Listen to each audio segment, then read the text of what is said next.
Hello and welcome to this video examining the evidence behind common post-exercise recovery techniques and their effects on delayed onset muscle soreness, or DOMS, perceived fatigue, and 3 biomarkers that are commonly used as objective proxy markers for muscle damage and fatigue, which are creatine kinase, C-reactive protein, and interleukin 6. In this video, I'll show you the findings from this 2018 systematic review and meta-analysis covering common recovery techniques such as active recovery, massage, stretching, and compression clothing. Or if you prefer not to join me on this trawl through the data, feel free to use the timestamps below to get the TLDR in the summary. First, let's look at who was included in the study. So the researchers chose to only include primary research papers that involved one exercise intervention followed by one recovery intervention, with no mixing of protocols or repeat bouts of exercise. All the participants included were healthy adults between 18 and 64, and the outcome measures had to be valid as understood by the authors of the article and their peers who reviewed the paper prior to publication. Overall, 99 studies were included in this systematic review and meta-analysis. 8 of these looked into recovery protocols and their effect on DOMS, 17 their effect on perceived fatigue, and 43 at the effect on the biomarkers of inflammation and muscle damage, with some studies measuring more than one of these outcomes. First, let's have a look at the overall picture when it comes to the biomarkers of muscle damage. So looking at this forest plot, what we want to see for a positive beneficial effect is that the entire plot and whiskers of any particular intervention, each one gets its own line, is fully to the right hand side of the vertical line of no effect. As we can see, massage has a statistically significant beneficial effect on both creatine kinase and interleukin 6, though it is very small, but we have no evidence on how it fares for CRP. And the only other interventions to yield a statistically significant benefit at all is cold water immersion for creatine kinase only, and cryotherapy only in the case of interleukin 6. As we can see, we've got lots of gaps in the tables suggesting there was no data available for many of the recovery modalities. Now, it's important here to remind ourselves that the term statistically significant just means a 95% likelihood of the effect not being a product of random chance, which is obviously not the same as the result being a big deal to you or me or any other people trying to form healthy practical habits informed by robust evidence. Another important point to make is that the effect size is illustrated by the distance separating any of the horizontal lines from the vertical line of no effect. This next table, produced by the authors of the study, shows us the effect on biomarkers of the interventions over time. As we can see in the top left, when it comes to CRP, we only have data over time for 2 interventions, cold water immersion and compression garments, but for a slight positive effect at 48 hours for cold water immersion, there's nothing doing for either, and there's a big dearth of evidence of anything else. The next over on the right, interleukin 6, which is part of the inflammatory process. Here we've got, again, lots of holes in our data. We've got lots of modalities not included at all, and the only positive effects, the ones wholly below the line, are for massage at 48 hours and longer.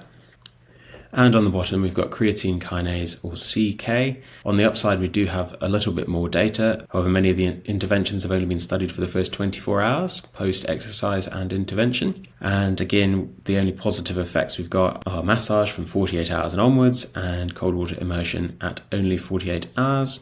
An important caveat here is that there's obviously not a lot of data available, and that big studies generate tighter spreads than smaller ones, meaning that some small but real effects may be uncovered by future researchers in the space. Next, let's talk about DOMS and perceived fatigue. As we can see, DOMS on the top, we've got some statistically significant benefits across a broad range of modalities, with active recovery on the furthest left, the big blue bar, starting very strong, but then weakening and no positive effect by 48 hours. Massage seems pretty good the whole way through, with a slight aberration at 72. Compression garment also good, but not to the same degree, as is cold water immersion and as is contrast water therapy. Then for cryotherapy and electrostimulation, we've got none or very limited amounts of positive effect. And last of all, we have stretching, which seems to over the first 6 hours make DOMs feel more unpleasant before yielding no benefit or detriment either way thereafter. As for perceived fatigue, somewhat unsurprisingly, active recovery fails to improve our sense of perceived fatigue. Massage seems pretty good, and compression garments are good over less than 6 hours, but we have no further data. Cold water immersion is good up to 24 hours. And that's all to be said about that.